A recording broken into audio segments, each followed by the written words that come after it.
Thanks for staying tuned. I'm Colin Abrams with the HGP Sportscast. We start with cricket news. With just a week to go before the Super 50 Cup commences, regional franchises have announced their squads featuring West Indies international and future stars. Among those are Nikita Miller of the Jamaica Scorpions, Evan Lewis, Trinidad and Tobago Red Force, Marlon Samuels, Leeward Islands Hurricanes, Shemron Hetimara, Guyana Jaguars, and Windies captain Jason Holder and Carlos Brathwaite, Barbados Pride. In addition to seeing if the Barbados Pride can retain their title as 50-over white ball champions, this year's Super 50 Cup is vital to preparing Windies players for the ICC World Cup 2019 qualifiers in Zimbabwe in March. It's also a great opportunity for players to push their claims for selection for the International Home Series against Bangladesh in June-July. For a list of full squads, visit www.cricketwestindies.org. And now for international cricket.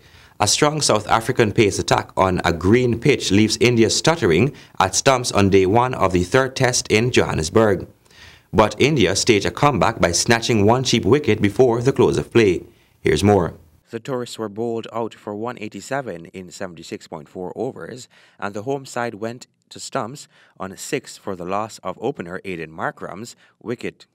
Virat Kohli once again top scored for India, but he needed 2 lives to reach his 54. Cheteshwar Pujara fought through a tough morning, in which he took 54 deliveries to get off the mark, but then fell for 50 to expose India's weakest lower order. It took a feisty 30 from the recalled Bhuveshnar Kumar to get India as far as they got after winning the toss and opting to bat. KL Rahul was the first to go. Philander went on to bat an 8-over opening spell of 1 for 1, slyly moving the ball around on a length that often had the batsmen feeling for the ball.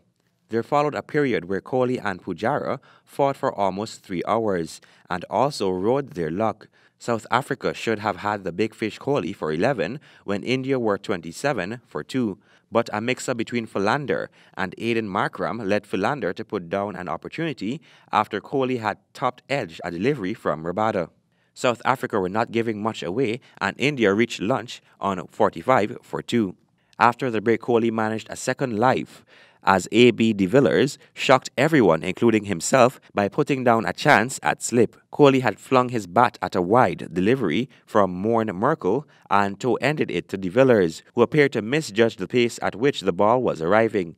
India were 63 for 2 at the time, with Kohli at 32, but the mistake did not prove as costly as South Africa might have feared. A pesky 21-run stand for the final wicket almost threatened to throw South Africa off track, but Rabada did his job as the night watchman, accompanying Dean Elgar to the close and ensuring that South Africa will sleep better than their visitors as they contemplate the ongoing contest. We turn our attention to tennis. Defending champion Roger Federer reached his 14th Australian Open semi-final with a set-straight victory over Thomas Birch. Here's more. Second seed Federer 36 beat Czech 19th seed 7-6, 6-3 and 6-4 in the Rod Laver Arena night session. It was their 10th meeting at Grand Slams and an 8th win for the Swiss player. Federer goes on to face unseeded 21-year-old Hyen Chung of South Korea in the last 4 on Friday. Federer's most recent win over Birch was a straight-set victory in last year's Wimbledon semi-final, and he prevailed again in similar fashion to take his career record against the Czech to 26. Birch, 32, made a strong start, capitalizing on a surprisingly loose Federer to move 3-0 ahead and serving for the set at 5-3. Birch had a second chance to grab the set when Federer double-faulted, but, having worked his way into the rally, could only fire a backhand long. Federer needed no help as he raced through the tiebreak, stealing it with an exquisite drop shot. The Swiss made the decisive move in the second set at 4-3, swatting away a beautiful backhand before charging into the net to fire another on break point. With the second set wrapped up moments later, Birch headed off the court for treatment to his back, but showed no sign of injury on his return. Federer was giving him enough problems, the Swiss even mastering line calling when he broke at 1-1 in the third set. The number 2 stopped mid-rally to challenge a ball near the baseline and was proved correct by a millimeter when Hawkeye gave its verdict. And finally, LeBron James has surpassed Kobe Bryant to become the youngest NBA player to reach 30,000 regular season points. The Cleveland Cavaliers player needed 8 points but managed 28 as his side lost 114 to 102 to the San Antonio Spurs.